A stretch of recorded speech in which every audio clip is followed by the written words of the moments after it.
Salut tout le monde, j'espère que vous allez bien, bienvenue dans cette nouvelle vidéo.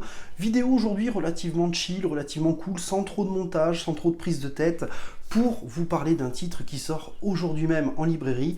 Il s'agit de Berserker, scénarisé par Keanu Reeves, mais également Matt Kindt, et dessiné par Ron Garney. Un titre qui, oui, m'a été envoyé gracieusement par Delcourt, que je remercie, et je vous l'avoue, ça fait relativement plaisir. Mais trêve de bavardage, revenons à notre récit. Et d'ailleurs, ce récit, de quoi il parle? Eh bien, ce récit nous raconte l'histoire de Bi, un guerrier mortel né il y a environ 80 000 ans, avec une mémoire quasi parfaite, qui va collaborer avec le gouvernement américain et qui, en échange de ses services, eh bien, souhaite apprendre, connaître ses origines, mais également devenir mortel. Alors, quand on parle de mortalité, il ne souhaite pas mourir à l'instant T, mais il souhaite pouvoir mourir un jour de mort naturelle, tout simplement, tant il a l'air las, épuisé de ses 80 000 années d'existence. Mais ce n'est pas tout, parce que s'il est immortel et qu'il a une mémoire quasiment parfaite, eh bien il y a une contrepartie. Bi a des accès de rage, des accès de colère qui sont incontrôlables et qui vont notamment justifier la violence dans ce récit. Et je vais être tout à fait honnête avec vous, si j'avais enregistré cette vidéo juste après ma lecture, je pense que vous n'auriez eu qu'une critique relativement négative parce que je suis sorti de cette lecture en me disant que je n'avais pas aimé ce récit. J'ai laissé quelques jours passer et mon avis a quelque peu mûri et je lui ai trouvé quelques points positifs quand même, mais sachez qu'on sera sur une note relativement négative pour ma part. Et je vous invite d'ores et déjà, pour en avoir parlé avec la Cave du Mills, qui a un avis totalement contraire au mien, à aller voir sa vidéo et vous verrez peut-être deux avis complètement complémentaires finalement. Le scénario se découpe en deux grands axes, le premier qui se situe dans notre époque actuelle et le deuxième qui va nous faire un bond de 80 000 ans en arrière pour nous éclairer sur les origines et la genèse de Bi, notre personnage principal. Dès les premières pages, nous embarquons donc dans une mission gouvernementale aux côtés de Bi. Et là, c'est le premier gros point noir pour moi de ce récit, puisque eh bien, on ne connaît ni les tenants ni les aboutissants de cette mission, et même le personnage principal n'a pas l'air d'être informé, et j'ai envie de dire même qu'il s'en contrecarre.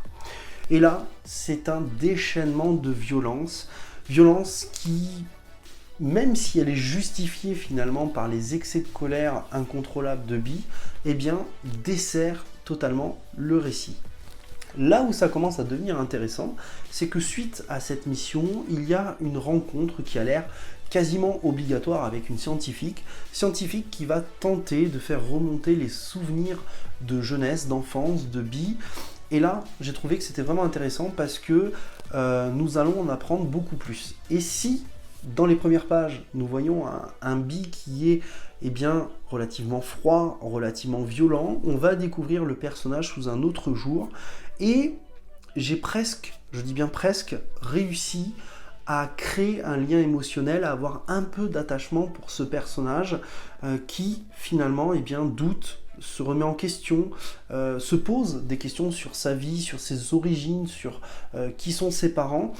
Et oui, effectivement, ça crée un petit peu d'attachement avec le personnage. Pour le reste, malheureusement, je ne peux pas vous en dire beaucoup plus. Malheureusement, ce récit est beaucoup trop court à mon goût. On a seulement 5 chapitres, alors que normalement, je dis bien normalement, dans un comics, entre parenthèses, on est plutôt autour de 6 chapitres.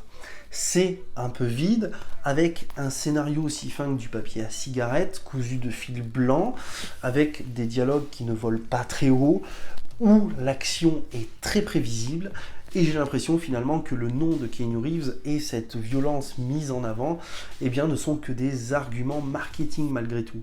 Et puis j'ai appris que le comic serait en 3 tomes. Et vu ce que développe ce premier tome, je vous avoue que ça me fait relativement peur pour la suite. Alors, petit point quand même positif, la fin a attisé quelque peu ma curiosité sur le deuxième tome. Donc je vais attendre gentiment le deuxième tome et je me ferai un avis avec ce deuxième tome. Mais très clairement, pour l'instant, je ne suis pas convaincu du tout. Par contre, au niveau des dessins, c'est Ron Garney. Et c'est plutôt sympa en réalité. Je ne connaissais pas, et je trouve que son style colle parfaitement à ce type de scénario. Il nous livre des dessins aux traits épais, abrupte, avec des traits plutôt imprécis. Et je l'avoue que le book sait dessiner les scènes d'action et de violence, et ça fait plutôt plaisir. Même si, malheureusement, encore une fois, je trouve que les dessins, au bout d'un moment, les dessins notamment autour de la violence, frôlent le grotesque. Et c'est dommage parce que toutes les scènes dans le passé de Bee sont très jolies en termes de dessin. Je trouve que c'est plutôt sympa. Voilà, pour conclure, je dirais que je n'ai pas été convaincu justement par ce récit. J'ai un avis très mitigé en réalité, et encore, il a fallu passer quelques jours pour que j'arrive à cet avis, honnêtement, parce que comme je vous l'ai dit, hein, si j'avais tourné la vidéo juste après ma lecture, je pense que j'aurais été en full négativité. Donc j'ai bien fait d'attendre un peu et de laisser poser et d'y repenser. Comme je vous l'ai dit, je vous invite à aller voir la vidéo de La Cave du Mills, qui je pense aura un avis beaucoup plus positif que moi, puisqu'on en a parlé en off tous les deux, et pour lui notamment c'est un coup de cœur, donc n'hésitez pas à aller voir sa vidéo. N'hésitez pas à me dire en commentaire ce que vous avez pensé de Berserker, ça m'intéresse et j'ai très envie de débattre et d'échanger autour de vous.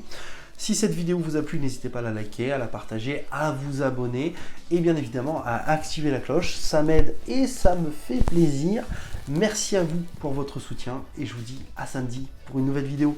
Ciao tout le monde!